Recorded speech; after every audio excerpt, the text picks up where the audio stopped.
Edward Delgado's living room had never felt so cold, despite the warm lamplight. His son, Stephen, had called a family meeting, but the agenda was a betrayal. Dad can't make decisions anymore. It's time we face reality. I've prepared the guardianship petition. Edward tried to protest, his hands trembling, but the words came slow and thick, lost before they could form. He planned this all along, but I didn't come unprepared. Mom, Brandon, if you sign these affidavits, we can protect Dad. It's what's best. Edward's frustration was a silent scream, his jaw tight, his eyes locked on the papers that would steal his voice. Maria's hand tightened on the arm of her chair. She had gambled everything on a single phone call 3 days ago. Brandon's hand reached for a pen. Donna's fingers twisted her ring, and then the doorbell rang. Sharp and deliberate, every head turned. Through the doorway walked a man in a white coat, a leather folder in his hand. Dr. Anthony Reeves, neurologist. Maria exhaled. The report he carried would contradict every word her brother had spoken 3 days earlier. Maria sat in her parked car, her brother's invitation lying on the passenger seat. Dr. Anthony, it's Maria Delgado. I need your help. My brother is trying to have my father declared incompetent. In his office, Dr. Anthony leaned back, listening to the tremor in her voice. Your father's recent cognitive assessments are clear. He scores in the high normal range on every test. So Stephen is lying. But can a doctor's word stop a legal ambush? I can prepare a formal capacity report. If it would help, I could even attend the family meeting. Maria's grip on the steering wheel loosened. A professional witness changed everything. Yes, please. I'll do whatever it takes to protect him. Dr. Anthony promised the report. Within 48 hours, Maria ended the call with a plan taking shape. The trap was set. Now she had to wait for the courier and for the moment to strike.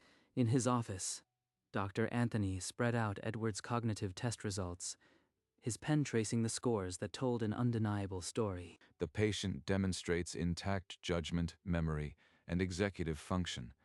There is no clinical basis for incapacity. The report was signed and sealed, its findings airtight, a single document, but it carried the weight of 30 years of expertise. Later that afternoon, he called Maria directly. She answered before the first ring was finished. Dr. Anthony, is it ready? Tell me it's ready. The courier will deliver it within the hour. I'll be at the meeting as planned. Your father's capacity is not in question. The following morning, a sealed envelope arrived at Maria's door. She took it from the courier with both hands. She carried it to the kitchen, her hands steady, and sat at the table, where she'd once done homework as a girl. There it is. The truth, in black and white. My father is whole in every way that matters. Maria closed the report. Dr. Anthony would attend the meeting. The trap her brother had set was about to close on himself. The formal invitation arrived the next day, printed on heavy cardstock, her brother's handwriting a thin disguise for a betrayal. A care plan meeting. He's wrapped greed and concern, but I am not buying it. She stood before her bedroom mirror, smoothing the cream sweater, rehearsing the calm she would need. He expects a scene. I'll give him silence. That will unsettle him more than any outburst.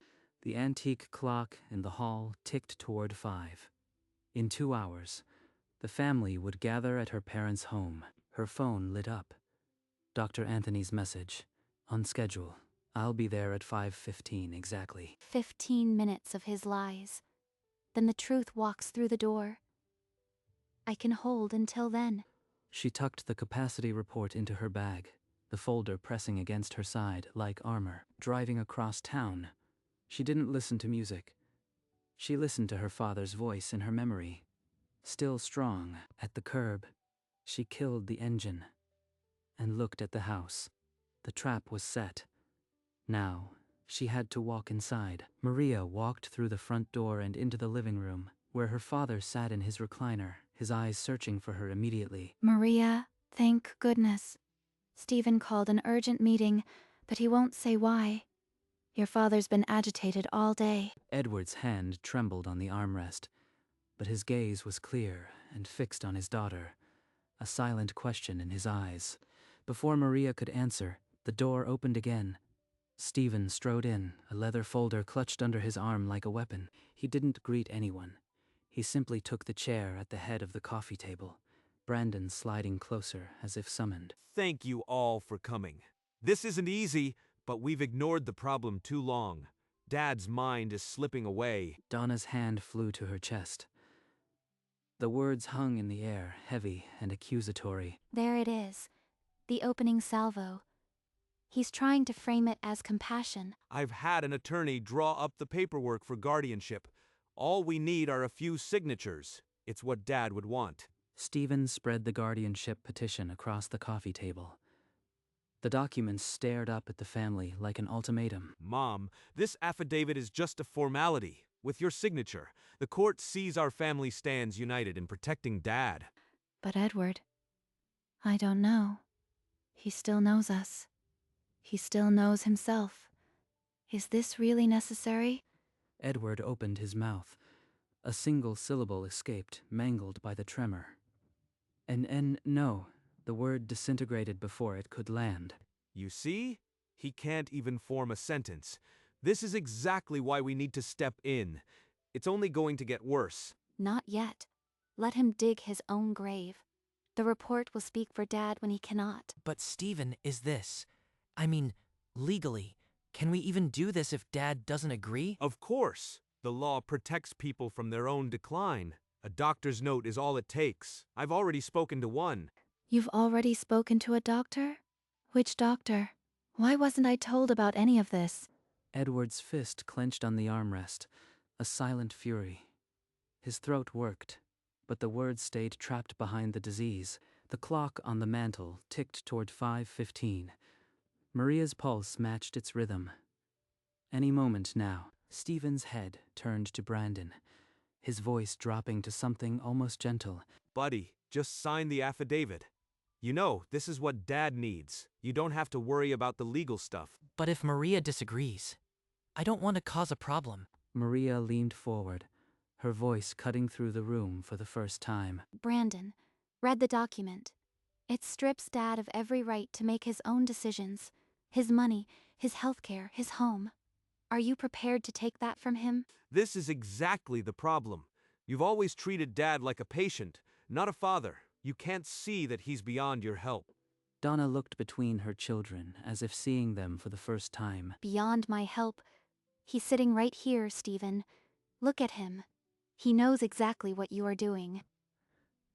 Edward forced a sound through his trembling throat, a raw, guttural rasp. But his eyes blazed with a clarity that needed no words. For a frozen second, no one breathed. Then the clock struck the quarter hour, and Maria's heart hammered. You've had your outburst, Maria. Now sit down and let the adults finish what's necessary. You are just delaying the inevitable. You are afraid of what I might say next, aren't you? I have something that would end this entire charade. Edward's trembling hand slammed against the armrest. The impact was barely audible, yet the room fell silent, as if a judge had struck a gavel. You see, he's violent now. Sign the papers, Brandon, before he really hurts someone. He's not violent.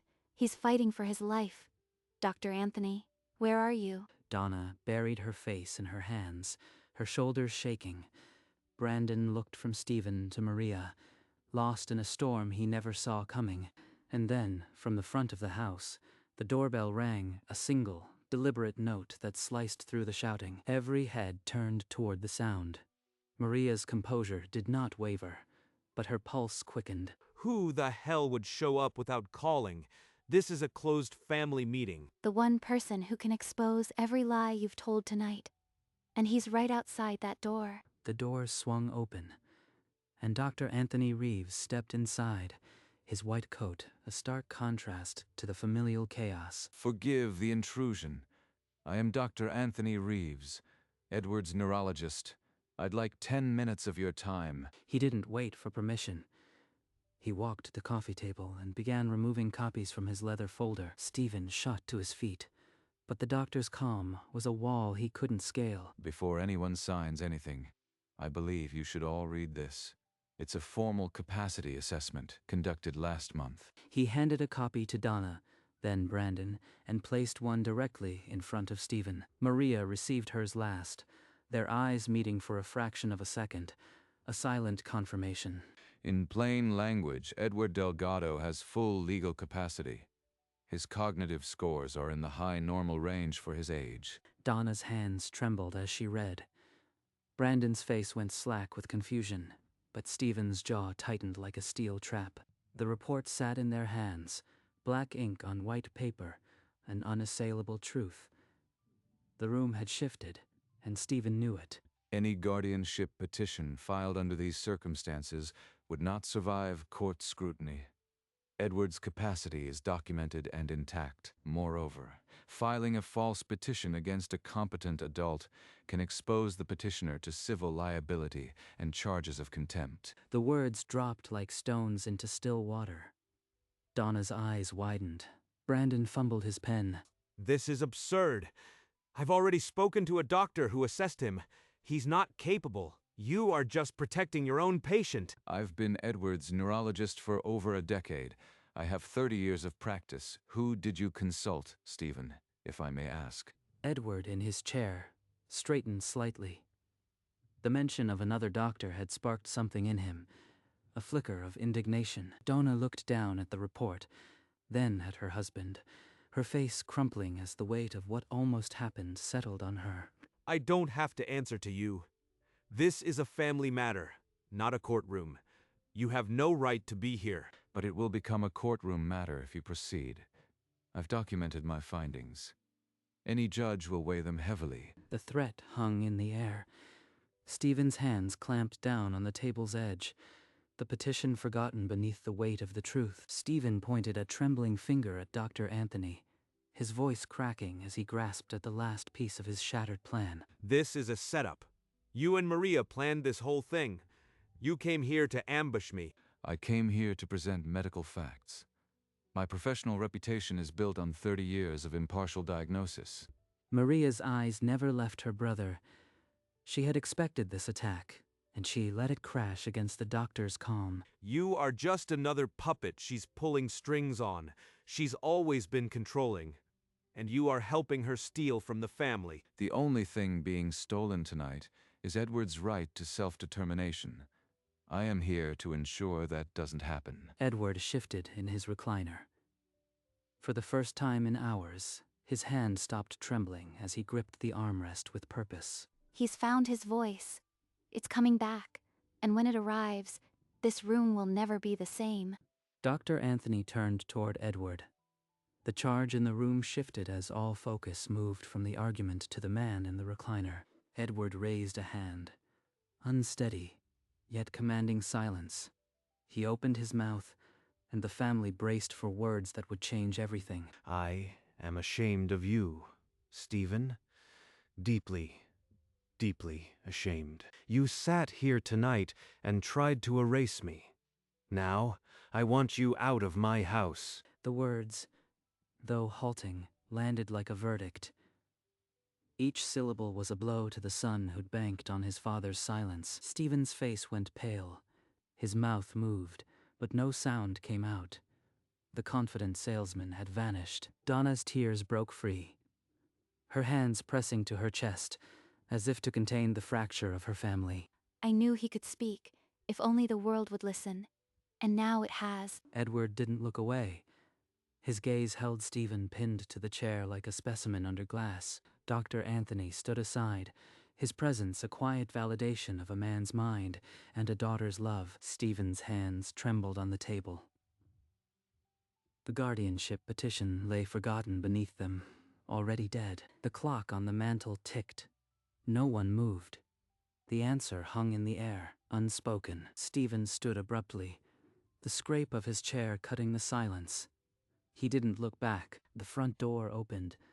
A moment later, it clicked shut with a finality that echoed through the house. Donna broke the silence with a raw, shuddering sob that seemed to tear from her chest. Edward reached out and took her hand. Together, they sat in the rubble of the evening. Maria watched from the window, her face unreadable. but her eyes glistened in the lamplight. He spoke. After all these months, Dad finally had his say. Then she crossed to the coffee table and gathered Stephen's scattered papers, her movements precise and deliberate. Edward remained in his chair, his gaze distant but no longer defeated. His hands were finally still. For the first time in years, his mind was clear, and the silence was his own. Tomorrow, he would call his attorney. Tonight, he would rest in the quiet he had reclaimed. At sunrise, Dr. Anthony clasped Maria's hand at the door, a silent understanding passing between them. She returned to the kitchen, where Edward sat, a cup of coffee growing cold before him. I've been silent too long, Maria. I let him think I was gone, but I am not. You are here, Dad, and you are going to make sure the law knows it. Call Vanessa Carter. I'll rewrite my will today. He won't touch a cent unless I decide it. Want me to dial? She pressed the call button and handed him the phone, her thumb brushing his knuckles. Vanessa, it's Edward. I need to see you this afternoon about my estate. Maria watched her father speak with the authority of a man fully in charge of his life. By the time he hung up, the appointment was set. The new will would be drafted before the week ended. An hour later, Miss Vanessa Carter arrived, briefcase in hand, ready to make Edward's voice permanent. She set up her laptop on the dining table, and Edward, with Maria at his side, outlined his revised vision for the Delgado legacy. I want Stephen's share limited to 5% of the estate. A reminder of his actions, not an inheritance. Understood. We'll draft it immediately. The remainder will be split among Maria, Brandon, and the Parkinson's Foundation. Yes, for Parkinson's research, and Maria will be my primary executor and healthcare proxy. Miss Carter's fingers flew over the keyboard, converting a father's conviction into ironclad clauses. This document will protect him more than any report. It's Dad's final, undeniable answer to Stephen's greed. When the papers were ready, Edward took the pen. His hand, once trembling, was still. The pen moved with deliberate clarity, each stroke a declaration of his unbroken will. Maria and Donna signed as witnesses. The new will sealed, Stephen's schemes now nothing but ink on forgotten paper. Miss Carter closed her briefcase. The notarized document lay on the table like a treaty signed in victory. It's done. For 6 months, I lived in fear of this day. Now it's my shield. I'll file a copy with the county and send you the official notice. No one can contest your capacity now, Edward. Thank you, Vanessa. You helped me take back what was mine. He planned every word, every percentage. Even now, he's the sharpest mind in this family. She walked the attorney to the door, then returned to find her father staring at the will with a serenity she hadn't seen in years. The foundation will continue after me. My illness won't be the end of my story. It never was. And Stephen? He'll have to live with the 5% and the shame. Edward closed his eyes for a moment, the weight of the guardian petition finally evaporating. The battle for his legacy was over. The war for his peace had just begun. But for the first time, he was armed. A week later, a certified letter arrived at Stephen's apartment, the return address a law firm he recognized. He tore it open, his hands trembling as he scanned the notification of the revised will. 5%? He's cut me down to nothing while Maria gets everything. This isn't over. But the letter cited the capacity assessment and warned that any contest would expose him to court scrutiny. Across town, Edward sat in his garden, the afternoon sun warm on his face, Maria beside him. She read aloud from a novel, her voice a steady comfort that asked for nothing but his presence. They walked slowly among the flower beds, her hand steadying his arm. The chaos of that evening felt distant now, a storm that had passed and left them stronger. He's still here, still himself. That's the only victory that mattered. In his sterile apartment, Stephen crumpled the legal notice, knowing his war had already ended. The seasons passed, and Maria's visits became the steady rhythm of Edward's days, every afternoon, without fail. Your voice is the best medicine, Maria. Better than all those pills you sort each week. They walked the garden paths in summer, his hand light on her arm, her pace matching his slowed steps. In winter, she read to him by the fireplace, the same novels they'd loved when she was a girl. These afternoons are worth more than any inheritance. This is what Stephen never understood. Even as his body weakened, Edward's mind remained sharp. Physical therapy in the morning, chess with Brandon in the evening. There were hospital stays, too. Each time Maria slept in the chair beside his bed, her hand never leaving his. Donna would arrive with fresh flowers from the garden, the same ones they'd planted together decades ago. And always, Maria returned to that armchair, opening the next chapter, her voice the anchor in the quiet. 6 years of small mercies, of reclaimed dignity, of a father and daughter who had outlasted the storm. Edward Delgado passed on a spring morning, the garden outside his window bursting with the flowers he loved. Maria held his hand until the final breath. He taught me that a quiet mind is not a weak one. He proved it to the very end. Family and friends sat in the pews, the scent of white roses filling the chapel. Donna's tears were silent, Brandon's hands clasped tight. The memorial card carried his photograph and the dates of a life that had refused to be erased before its time. A week later, Miss Carter opened the will in a quiet conference room. Stephen's chair sat empty. To my son, Stephen, 5% of the estate, a final reminder of a choice I wish he had not made. I understand. Dad knew what he was doing. He always did. No relief, only a quiet weight, the last piece of his voice. Stephen's chair remained empty. His absence was the final confirmation of his choice. Maria placed the will beside his photograph. His legacy was safe, and her promise kept. Months after the funeral, Maria filed the Articles of Incorporation for the Delgado Parkinson's Research Foundation. He would have wanted his struggle to mean something for others. The first fundraising gala was held in the same hotel where they had once celebrated his 70th birthday. Edward Delgado never lost his voice. Tonight, we give it to 1,000,000 others. Behind her, a large portrait of Edward smiled down at the guests, his quiet dignity now a public legacy. Donna and Brandon sat in the front row, both finally at peace beside the foundation, created in his name. The foundation would fund research that extended the dignity he had fought so hard to keep. This is the real inheritance. Not money, but meaning. And in her quiet living room, she still read aloud on afternoons when the light was golden. His memory in every pause. Edward's voice had been heard, and his legacy was one of dignity, not control. At a smaller gathering, Maria spoke to families facing the same decisions her father once faced. My father's fight was never about money. It was about being heard.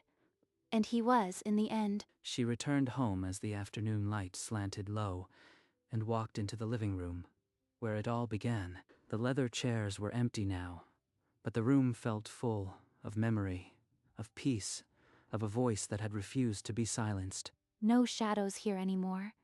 Just the warmth he left behind. She stood by the window, the garden visible, and let the quiet settle around her. For a long moment, she didn't think of the petition or the betrayal. She thought of the afternoons reading, the garden walks, the way he'd said her name, and then she smiled. Not victory, but something gentler. Outside, the garden had grown wild and beautiful, just as he liked it. The room that had held so much betrayal now held only peace. Edward's voice, once silenced, echoed through the lives he'd shaped. Maria lifted the framed photograph from the mantel, his familiar eyes meeting hers across the years. We won, Dad. Not against Stephen. Against the silence that tried to claim you.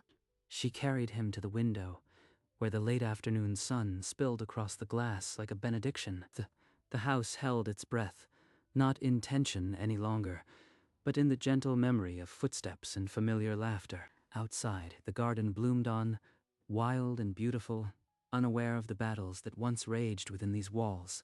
She stood there a long time, the photo pressed to her chest, the last embers of grief settling into something quieter. Then she set the frame back on the mantel, not to say goodbye, but to let him rest in the home he had reclaimed. The capacity report lay in a drawer now, its purpose served. What remained was not paper, but presence. Edward Delgado had found his voice, and in doing so, he had given his daughter her own. A quiet mind, a strong heart, and a daughter who made sure the world listened.